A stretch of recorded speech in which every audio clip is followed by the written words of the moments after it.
Israel अपने अस्तित्व की जंग लड़ रहा है, वहीं मिडिल ईस्ट में उसके चारों तरफ एक ऐसा आग का चक्र तैयार हो गया है जिस पर कदम रखते ही इजरायली सेना के ऊपर बम और गोले बरस रहे हैं। हिजबुल्लाह के घातक हमलों से इजराइल को काफी नुकसान पहुंच रहा है। इजरायली सेना के लिए ये जंग अब सिर्फ हमास के साथ सीमित नहीं रह गई है। इस जंग में अब आईडीएफ को हमास के साथ साथ उसके प्रतिरोधी गुटों का भी सामना करना पड़ रहा है। हिजबुल्लाह हर घंटे और हर दिन अपने हमलों में इजाफा कर रहा है। पेजर और वॉकी टॉकी ब्लास्ट के बाद से हिजबुल्लाह बदला लेने के लिए बेचैन है। बदले की आग में हिजबुल्लाह ने इजराइल पर 300 से ज्यादा रॉकेट दागकर अब तक का सबसे बड़ा हमला किया।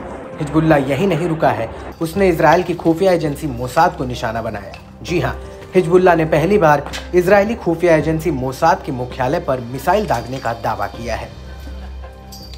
हिजबुल्लाह ने सुबह घोषणा की कि उसके लड़ाकों ने तेल अवीव के उपनगरीय इलाके में मोसाद मुख्यालय को निशाना बनाकर कादर एक बैलिस्टिक मिसाइल दागी।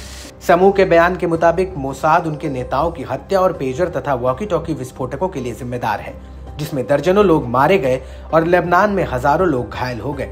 इसके साथ ही हिजबुल्लाह ने कहा कि यह हमले का गाजा पट्टी में दृढ़ फिलिस्तीनी लोगों और उनके बहादुर और सम्मानजनक प्रतिरोध के समर्थन में है, लेबनान और उसके लोगों की रक्षा के लिए है।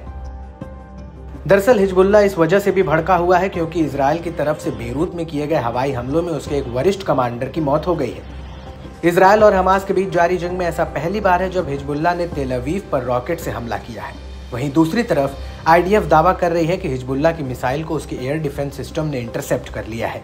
आईडीएफ ने कहा कि रॉकेट हमलों को एयर डिफेंस सिस्टम ने नाकाम कर दिया, जिसके बाद तेल अवीव में चेतावनी वाले सायरन बजने लगी। आईडीएफ के मुताबिक किसी तरह के नुकसान या हताहत होने की कोई रिपोर्ट इस मामले में सामने नहीं आई है।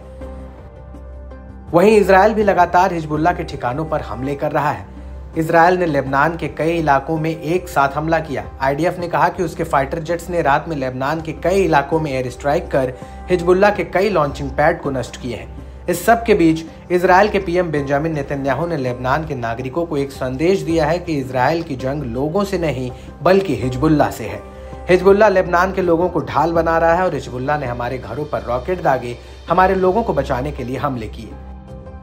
यहाँ देखने वाली बात यह है कि हिजबुल्लाह कमांडर फौज शुक्र की मौत के बाद से हिजबुल्लाह अपने हमलों में तेजी लाया है, लेकिन इजराइल को यहाँ किसी भी मामले में कम नहीं कहा जा सकता, क्योंकि आईडीएफ जिस तरह हिजबुल्लाह के हमलों को झेल रही है उसके जवाब में वो भी उतनी ही तेजी से और भयानक तरीके से हमला कर रही है।